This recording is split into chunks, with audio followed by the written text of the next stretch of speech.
Bonsoir à tous, ici Mister X et Roger Mire pour une édition spéciale de Libre Opinion. Ce n'est pas une infoscopie, c'est une émission spéciale de Libre Opinion et Agora TV au sujet donc de la réunion publique qui a eu lieu hier à Auch et tout ce qui s'ensuit. Alors, j'étais présent à cette réunion publique, pas pu filmer, et j'ai posé effectivement un certain nombre de questions.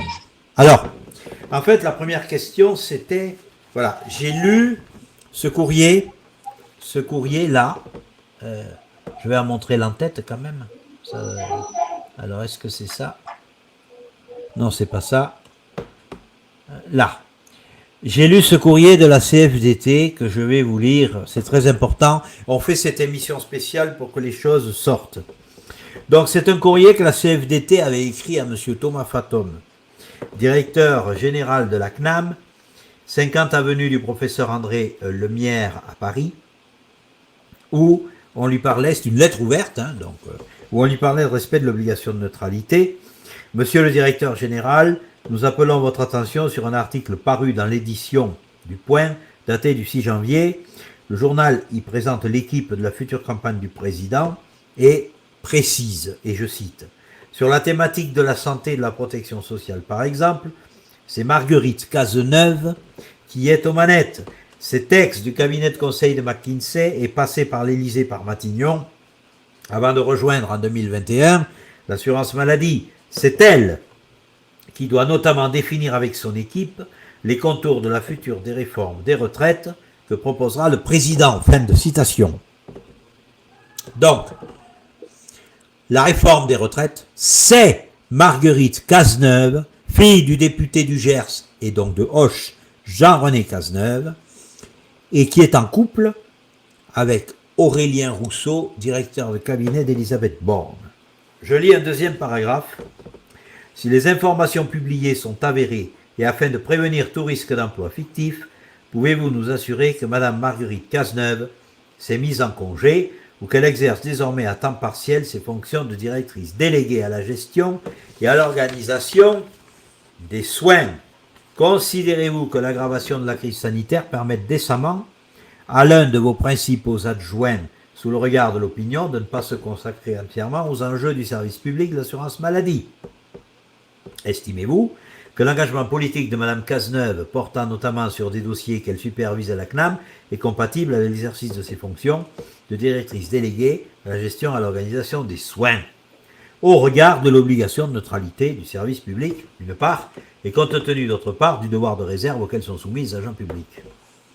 Donc, j'ai lu ce courrier en précisant que la réforme des retraites, c'est bel et bien Marguerite Cazeneuve. La réforme des retraites contre laquelle nous mobilisons, c'est bel et bien Marguerite Cazeneuve. Or, cette lecture, alors la question qui suivait cette lecture était, pensez-vous pertinent d'organiser une manifestation nationale à Auch, puisque ça touche Cazeneuve de près, et Borne de près, avec les dirigeants nationaux syndicaux? Et je me suis heurté à un véritable silence syndical, et l'animateur de la réunion a enchaîné sur autre chose en disant mais non, mais etc. Et il est reparti sur les pointillés de réforme des retraites. Alors j'ai également évoqué ce que je vais vous évoquer maintenant, à savoir que le député Jean-René Cazeneuve a dans le Gers une SCI. Voilà. Le député Jean-René Cazeneuve a eu dans le Gers une SCI de 835 000 euros. Alors vous doutez bien que j'ai été voir les déclarations d'intérêt, la première et la deuxième. Voilà. Et sur les déclarations d'intérêt de ce monsieur, eh bien à la rubrique les participations financières détenues dans le capital d'une société, la société civile immobilière de 800 000 euros ne figure pas. Voilà. Et que ce soit dans l'une ou l'autre de ces déclarations d'intérêt. Par exemple, ici, les participations aux organes dirigeants d'un organisme public ou privé d'une société à la date de l'élection, partout il y a écrit 0 euros. Hein, partout il y a écrit 0 euros, alors qu'il y a une SCI de 800 000 euros. Donc, je rappelle ici, dans cette édition spéciale, à nos dirigeants syndicaux, l'enjeu qu'il y a à venir manifester à Auch, parce que de telles choses peuvent être dénoncées, et ça touche le clan Cazeneuve et ce qu'il fait. Alors Roger, quelle est ta réaction par rapport à ça? Alors moi, ma réaction par rapport à ça, c'est ce qui fait que Libre intervient aujourd'hui, c'est qu'on veut comprendre, on essaye de comprendre. Il est très difficile d'avoir des documents et d'avoir la traçabilité. Donc aujourd'hui, pour Libre Opinion, ce n'est pas un célèbre j'accuse que nous adressons, mais simplement une demande à nos questions. On veut une réponse avec forcément des explications claires, simples et compréhensibles pour la majorité des citoyens français. Absolument. Ça veut dire qu'aujourd'hui, on se rend compte que malgré tout ce qui s'est passé, malgré tout ce qui se dit de la part de la nouvelle Assemblée des députés, où on pensait que suite aux dernières législatives, comme il n'y avait plus de majorité absolue, mais une majorité relative, on était tous conscients et on s'attendait quand même au niveau de cette Assemblée nationale des députés, qui ne sont que des représentants des citoyens de leur circonscription. Il faut enlever ce côté élu. Ils ne sont pas élus, ils sont simplement en charge une espèce de représentativité qui est donnée par les concitoyens de leur circonscription. Ça ne fait pas de cela, de ces gens-là, des êtres supérieurs. Voilà, au contraire, c'est des gens qui sont au service et qui, normalement, viennent nous servir. Alors, pas nous individuellement, mais nous, dans la notion de peuple, de citoyens français. Et force est de constater que depuis le mois de juin, il y a une certaine quinconfolie, il y a une espèce d'incohérence au niveau de cette Assemblée nationale. On dit des choses autrement, et donc on se rend compte que, excusez-moi l'expression, en tout cas, ça a l'apparence d'un grand bordel, mais nous croyons que nous, c'est plutôt un carnaval organisé pour terminer de nous perdre et nous confondre. J'en reviens donc à l'affaire d'aujourd'hui qui, moi, m'interpelle en tant que citoyen. Alors, je suis pas au courant de tout, je ne suis pas un juriste, mais j'entends ce que vient de dire François. Je prends note des éléments qu'il a pu trouver et qu'il nous a montrés. Je suis un petit peu au courant des discussions plus ou moins locales entre les différentes collectifs et les intersyndicales. Et effectivement, je me pose encore des questions parce que, vous le savez très bien,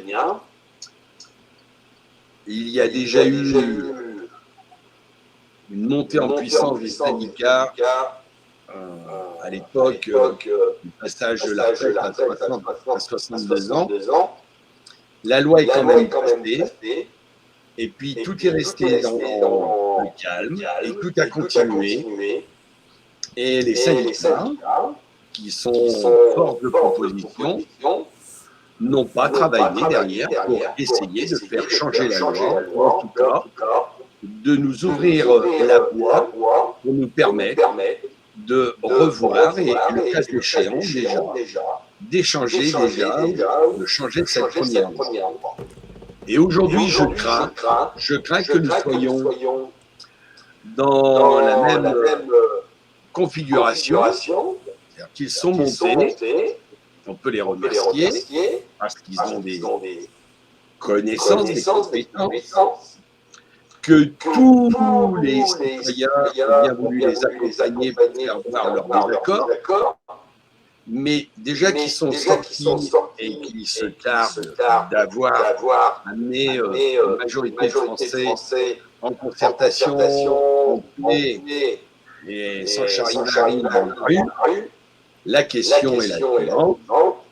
Si le gouvernement, avec tous les artifices dont il dispose, et là on vient de s'en rendre compte, puisqu'on était tous très loin de savoir et de comprendre le fonctionnement de l'Assemblée nationale, mais aujourd'hui on le voit un peu plus clair, et on se rend compte que celui qui va avoir le dernier mot, c'est le gouvernement et M. Macron. Donc si ça se passe mal, c'est-à-dire qu'on nous impose cet âge de 65 ans, ma question est simple, vous, les intersyndicales, et oui, je ne parle pas d'un syndicat ou d'une personne d'un syndicat en particulier, on est tous ensemble pour l'intérêt du peuple et des citoyens, vous, intersyndicales, qu'est-ce que vous êtes prêts à faire pour continuer après éventuellement le déboire de ce qui est de se passer dans les 15 jours, 3 semaines, pour nous permettre de continuer à se battre pour changer la loi. Alors, je rebondis là-dessus. J'ai effectivement, et toi qui m'écoutes, tu vas me comprendre, j'ai précisé que lors de la réforme de 2013,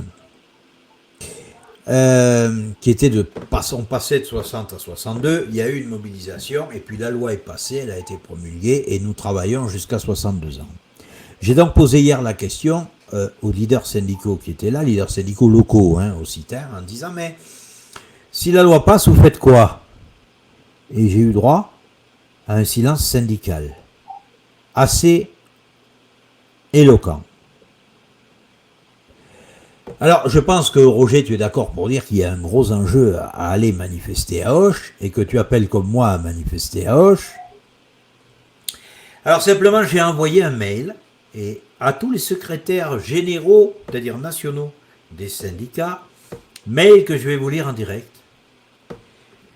Monsieur le secrétaire général, dans le cadre de la mobilisation contre la réforme des retraites qui va s'intensifier le 7 mars prochain, je me permets de venir attirer votre attention sur l'enjeu que représente la ville d'Auch dans le Gers.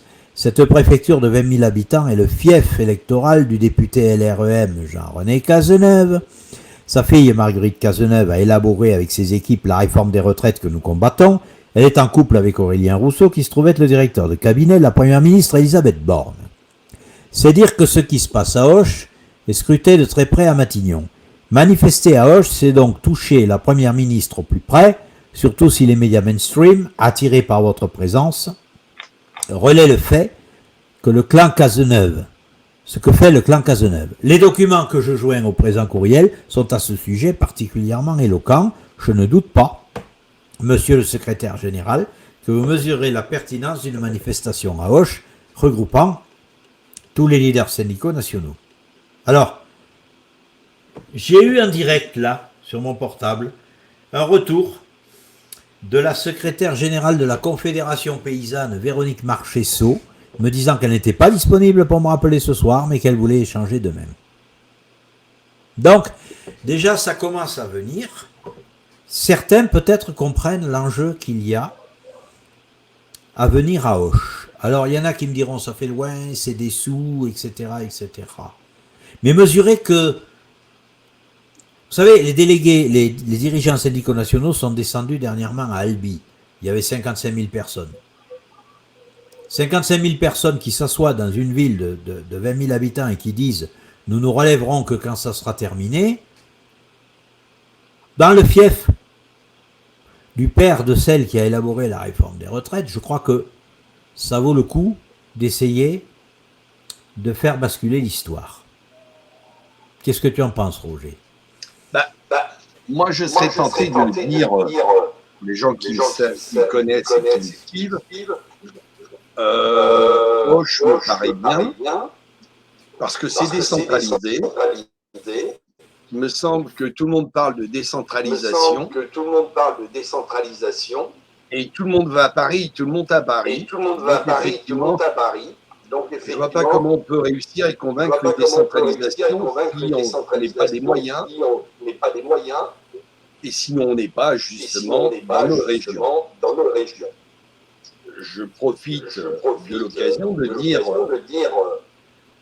qu'aux dernières législatives, voilà, dans les régions françaises, toutes les régions françaises, des citoyens se sont éveillés, des citoyens se sont présentés, sans étiquette politicienne, mais simplement avec une étiquette citoyenne, de gens du terroir. Oui, mais en fait, ceux-là, on ne les voit pas dans nos manifs.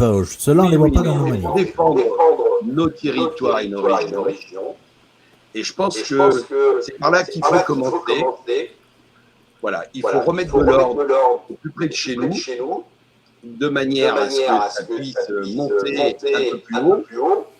Et au lieu de recevoir, qu'on puisse transmettre et donner. Ça, c'est la première des choses. Après, Hoche,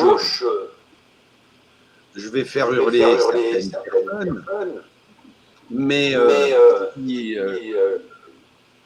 je lis à l'envers, phonétiquement, ça donne Shoah.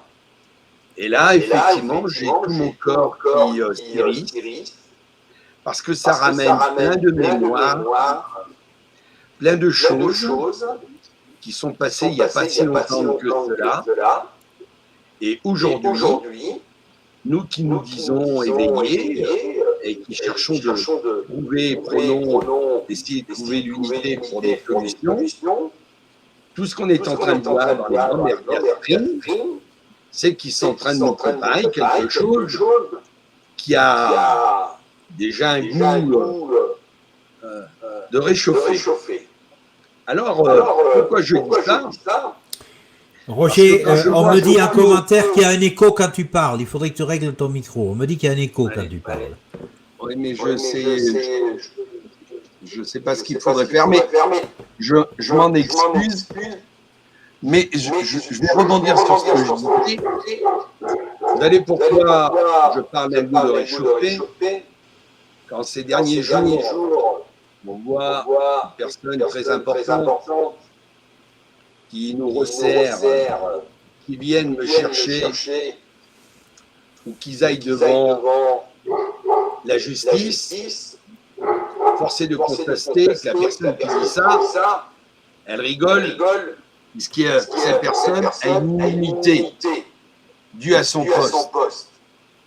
Donc déjà là, il y a une anomalie, une incohérence, et je m'insurge, parce qu'avant de parler comme ça aux citoyens et aux Français, on leur doit du respect, puisque derrière, ils se targuent d'avoir été élus et d'avoir une légitimité parce qu'il a été élu par les Français. Pour prétendre d'avoir une légitimité, il faut qu'ils respectent tous les Français, y compris ceux qui n'ont pas voté pour lui. C'est ça, aimer la France, c'est les Français.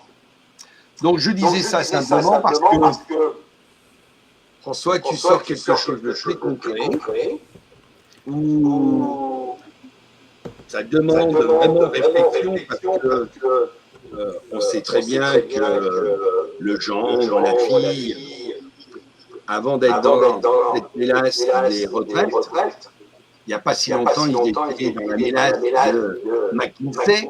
Ah oui, c'est des ex-McKinsey tous les deux, oui, je confirme. Voilà. Et là, je me dis que ça fait beaucoup.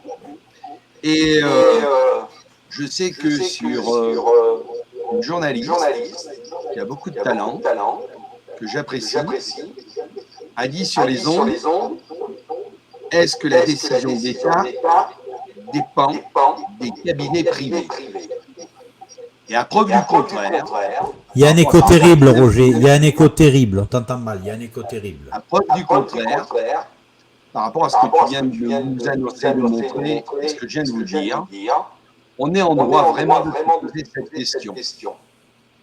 Et je dirais, sans vouloir faire les chiens crevés, c'est bien de parler des problèmes de Francis Calane et de sa conjointe. C'est bien de parler de tous les problèmes de M. Palmade. Je comprends bien que ça mérite qu'on y regarde et qu'on y trouve des solutions.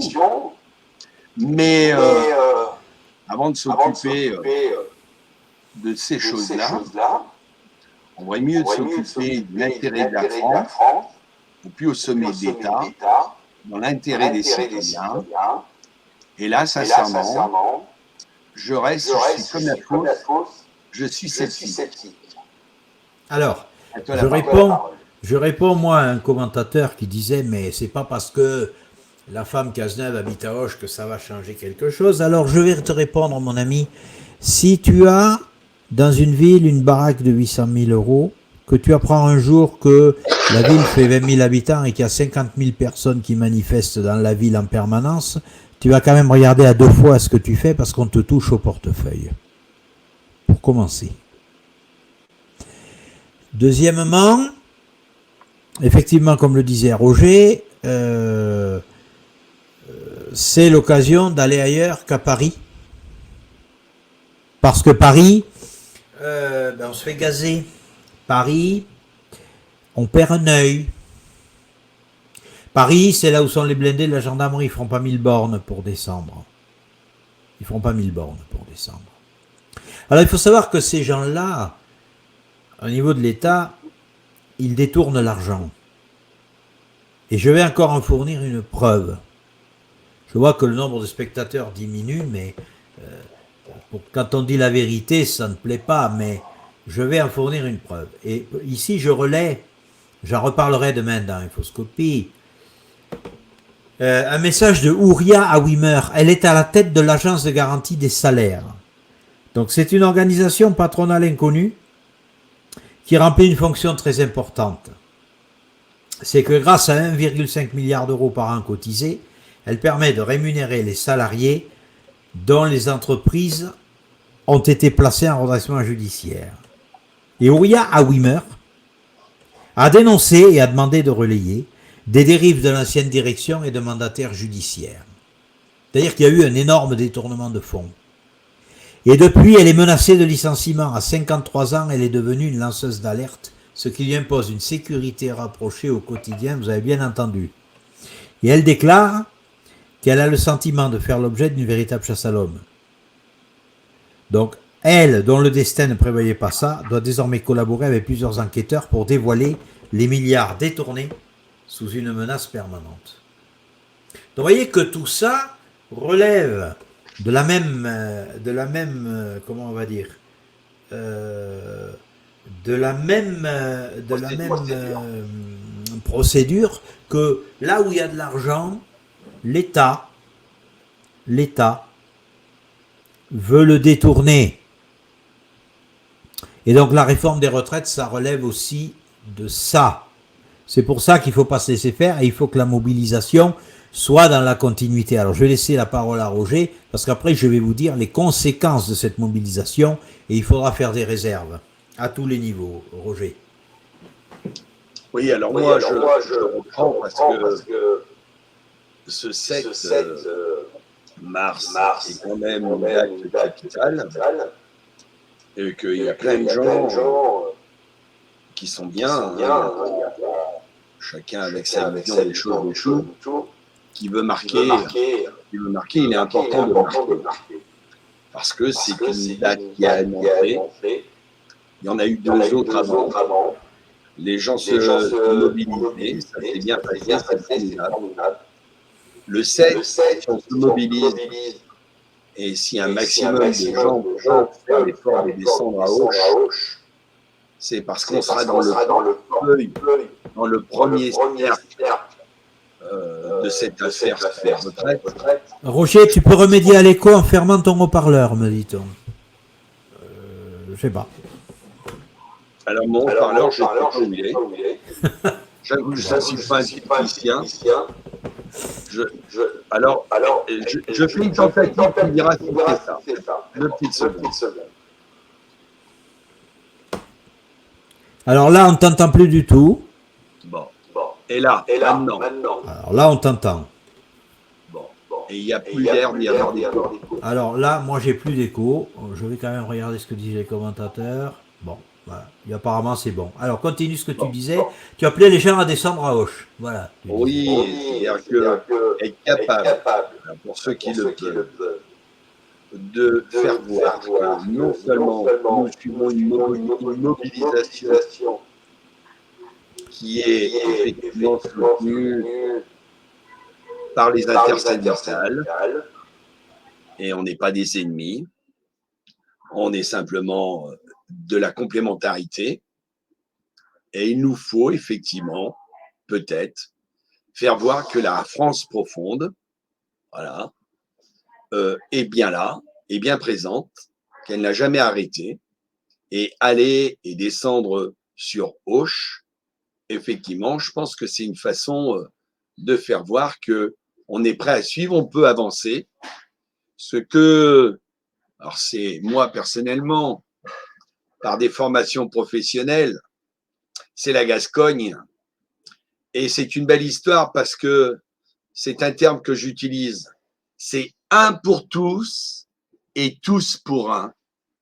Et c'est l'occasion de faire voir que quelque part, nous sommes tous des mousquetaires. Mon cher Roger, oui, tu parles de mousquetaire, j'en ai la moustache, et quelque part, j'en suis fier. Alors, effectivement, en plus à Auch, je précise un truc très pratique, nous sommes la seule ville où il y a le casse-croûte après la manif.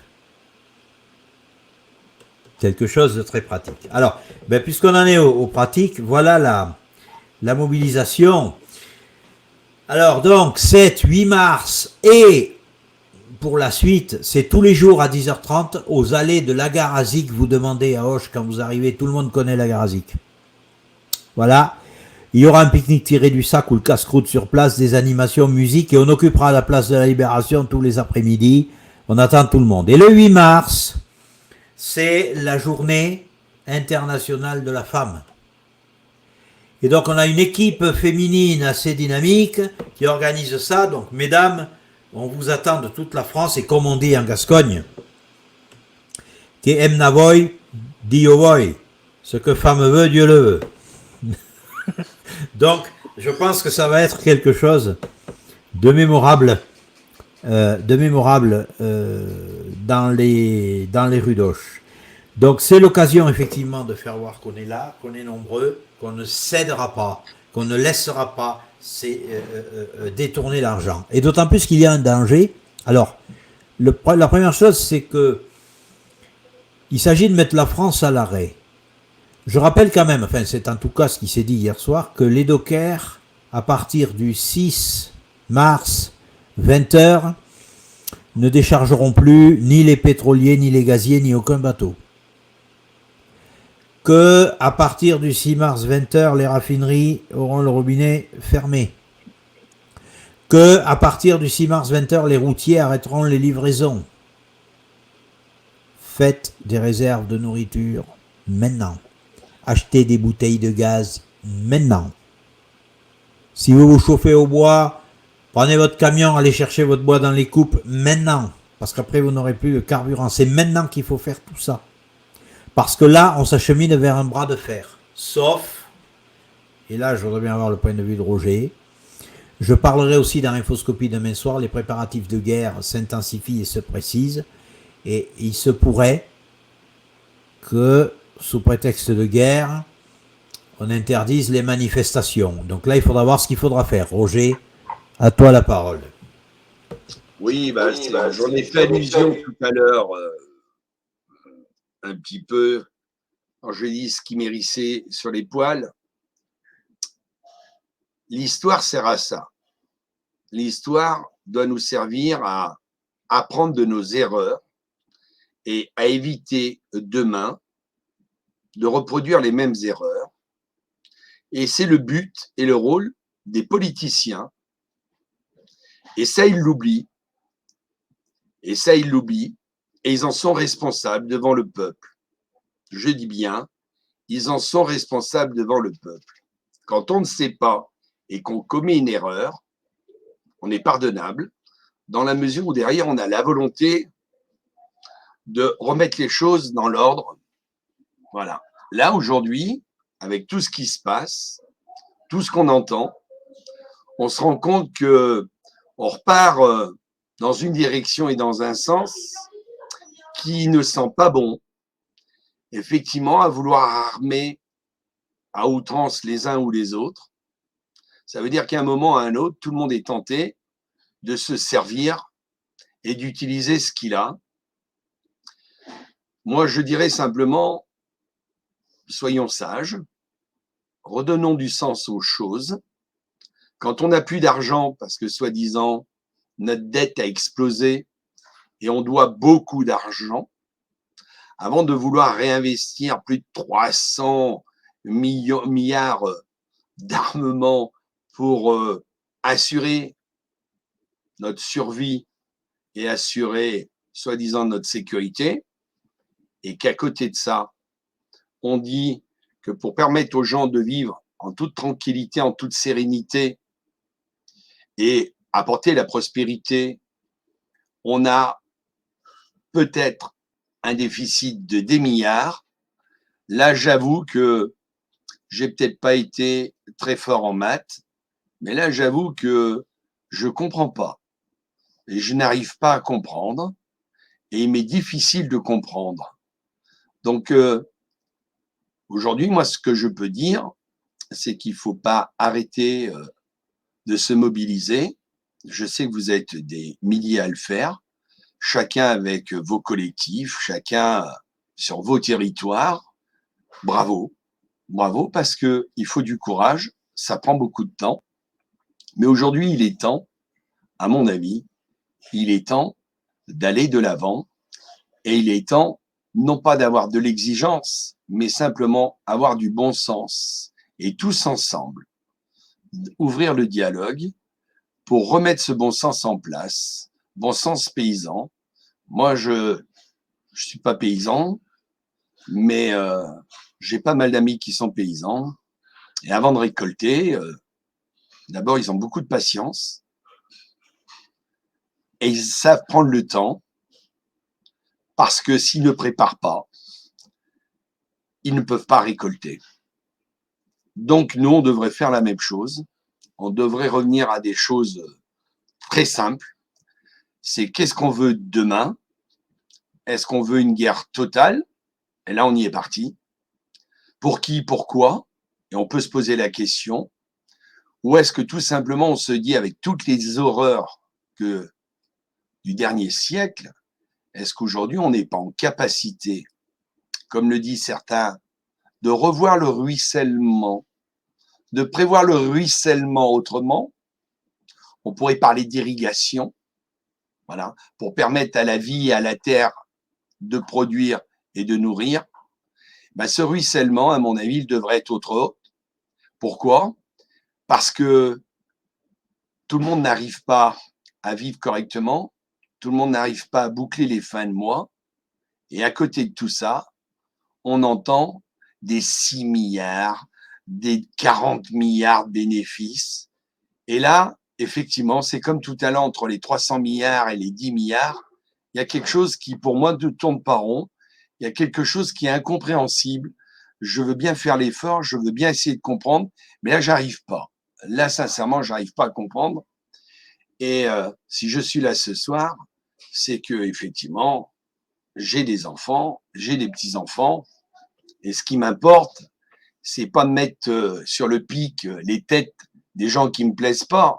C'est pas du tout ça. C'est est-ce qu'on a la capacité, est-ce qu'on a cette volonté, est-ce qu'on a cette sagesse de tous travailler ensemble pour organiser et pouvoir vivre autrement parce que nous avons largement les moyens de vivre autrement. Quand je vois qu'on est capable de se surendetter alors qu'on est dans la faillite totale de 300 milliards pour pouvoir faire une guerre et qu'on n'est pas capable d'assurer un investissement de 10 milliards éventuellement pour avoir une paix sociale et une concorde nationale, là, j'avoue que je n'arrive pas à comprendre. Je ne me reconnais plus, je reconnais plus mon pays, la France, voilà. Je reconnais plus la grandeur de cette France-là. Et cette France-là, celle qu'on connaît, c'est pas de la nostalgie, c'est les Lumières, c'est les droits de l'homme. Et c'est celle-là qui m'intéresse, et c'est celle-là que je veux défendre. Et c'est celle-là qu'il faut défendre le 7. Et c'est pour ça que je demande à tout le monde, voilà, faites l'effort d'être présent. Tous ceux qui peuvent aller à Auch, proximité de Auch, ben n'hésitez pas, démontrez qu'on a une capacité, voilà, et pas simplement monter à Paris. À Paris, on a vu, on est fort, on a de nombreuses personnes, mais suscitons un petit peu le buzz, revenons à des choses qui se sont passées il n'y a pas si longtemps que ça, et faisons voir que nous avons cette volonté de vouloir changer les choses qui n'est pas morte, et pas changer les choses à n'importe quel prix, changer les choses dans le respect de tout ce qui est vivant. Voilà ce que je peux dire ce soir, ce que j'avais envie de dire, et pourquoi Libre Opinion a voulu faire ce direct et partager ce direct avec François, que nous remercions. Et l'idée est là. L'idée n'est pas là pour tuer son voisin. L'idée est là pour travailler avec son voisin et trouver des vraies solutions dans l'intérêt général pour demain et pour tous. À toi, François. Alors, amis qui m'écoutez, je vais vous dire une chose. Certains m'ont dit, mais tu manifestes avec des syndicats, etc. Tu es quand même Mister X, etc. Je vais vous dire. On vient tous de tous horizons, on vient tous de tous bords, et on a tous une retraite de merde. C'est aussi simple que ça. Alors moi, je ne cherche plus à savoir quelle est l'étiquette d'un tel. Celui-ci, il est cela, celui-ci, il est cela, celui-ci, il fait ça, etc. Moi, mes amis, j'aime pas les ceci ou les cela. J'aime le peuple. Dans sa diversité, dans tous ses horizons, dans tout ce qu'il est. Et je suis convaincu, je reste convaincu qu'à Auch, nous pouvons faire basculer l'histoire les 7 et 8 mars. Nous pouvons faire trembler le clan Cazeneuve, Aurélien Rousseau, Elisabeth Borne. Vous savez, ce sur quoi on ne peut rien, c'est ce que l'on n'essaye pas de changer.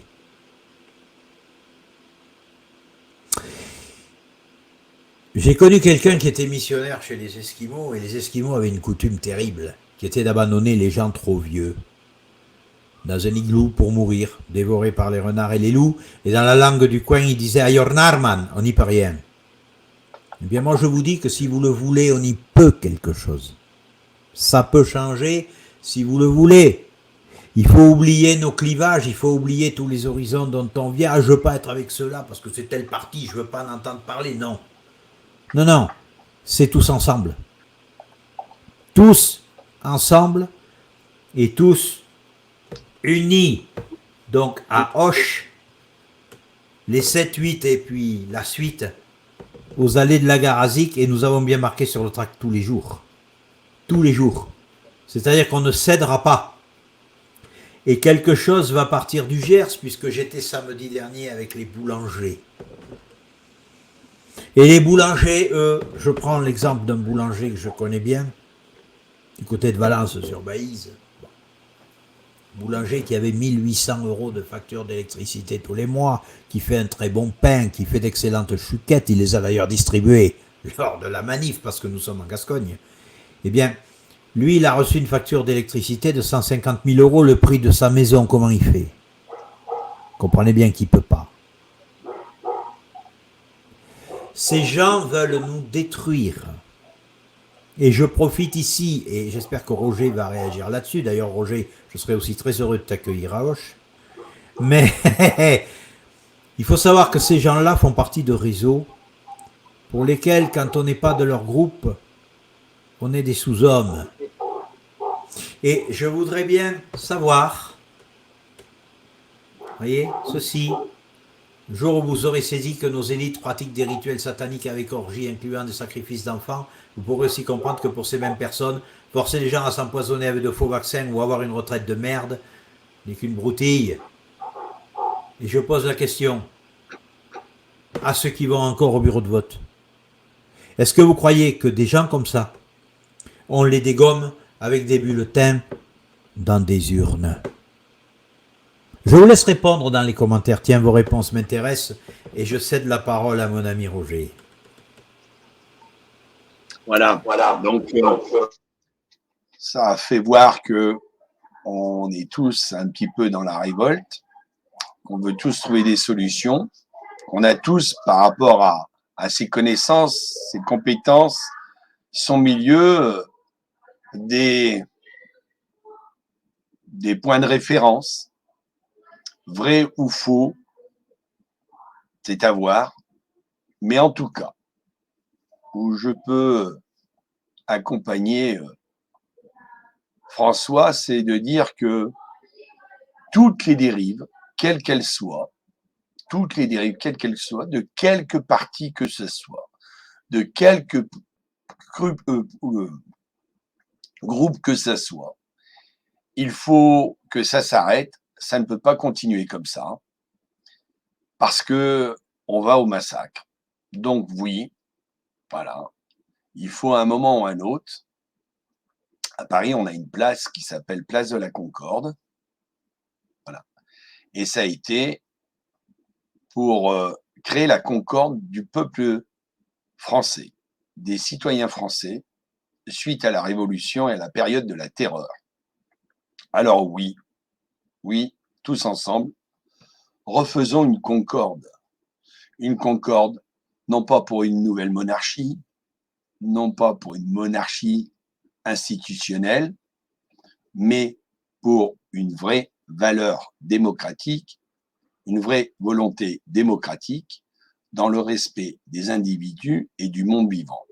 Voilà, François, ce que je pouvais rajouter comme commentaire. Alors, il est marqué, bien sûr, ici, que nous occuperons la place de la Libération. Alors moi, je voudrais vous dire un mot. C'est que sur cette place de la Libération, je serais très ému de vous y accueillir. Pourquoi? Et je m'adresse ici à certains qui n'aiment pas quand je leur dis je suis apolitique et qui ont peur de ce que je pourrais être. Cette place de la Libération, je suis toujours très ému quand j'y suis, parce que quand on fait des discours sur l'escalier des allées d'Ettigny, on est à 3 mètres de l'endroit où ma grand-mère maternelle a été embarquée pour être amenée à Auschwitz et être gazée.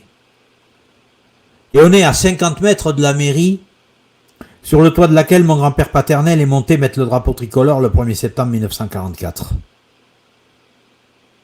Donc, je serai très ému de vous y accueillir, parce que cette place de la Libération, et vous l'avez vu dans les vidéos de manifestation que j'ai filmées, nous étions même jusqu'à 10 000 dans les rues d'Auch, la moitié de la ville, du jamais vu. Du jamais vu depuis mai 68, on n'en revenait pas. La ville était bloquée, la place de la Libération était littéralement entourée de manifestants. D'ailleurs, il a fallu, certains automobilistes nous ont piqué le coup de sang gascon, enfin c'est pas grave. Et donc, voilà, c'était l'occasion. Et monsieur Cazeneuve, sa fille et son gendre, je sais qu'à Matignon, il y a eu des remontées. Et que ils ont eu très peur. Et sachez que pour ne pas envenimer les choses, ils ne nous envoient pas la police. Il y avait 3 flics. Il y avait 10 000 personnes dans les rues d'Auch, il y avait 3 policiers. En tout et pour tout. Un dans la voiture de tête et 2 à 2 carrefours. Et plus pour sécuriser que pour maintenir l'ordre. Parce que voilà, ils ont peur de ce qui peut se passer à Auch. Quand Auch se soulève, c'est très grave. Parce qu'il y a beaucoup de choses qui sont parties d'Auch. Et nous pouvons faire basculer l'histoire. C'est-à-dire qu'imaginez, une ville de 20 000 habitants, vous avez 50 000 personnes qui descendent, il y a un sitting qui est fait. Dans la ville de Marguerite Cazeneuve, celle qui a fait la réforme des retraites, et on lui dit on ne se lèvera que quand tu capituleras. Il va bien falloir que quelque chose se passe. C'est pour ça que il est capital que vous veniez tous. Je sais, c'est loin, c'est des sous, c'est de l'argent, c'est un effort, mais il est capital que vous puissiez venir dire non. Cette réforme des retraites, et c'est pas que pour vous que vous direz non, parce qu'imaginez si aujourd'hui vous travaillez, vous, jusqu'à 64 ans, votre petit-fils, lui, travaillera jusqu'à 75. S'il arrive à avoir une retraite. Parce que dites-vous bien que pour eux, je ne vais pas remontrer la photo, mais dites-vous bien que pour eux, nous sommes des inutiles. Des larbins qu'il faut faire travailler jusqu'à la mort. Donc, c'est pour ça que c'est très important de venir à Auch. Alors, j'attends aussi, s'il y a des secrétaires généraux de syndicats qui m'écoutent, j'attends votre retour. Je rappellerai demain la secrétaire générale de la Confédération paysanne. J'attends votre retour. C'est très important que Auch soit un des enjeux de cette mobilisation. Et en plus, il y a sur place une solidarité. S'il n'y a plus rien dans le supermarché local, il y aura toujours une cagette de tomates ou de foie gras ou de patates pour qu'on puisse faire ce qu'on appelle un graillou, c'est-à-dire un repas chez nous. Mais on ne vous laissera pas mourir de faim en plus, par-dessus le marché. Parce que Roger disait un pour tous, tous pour un.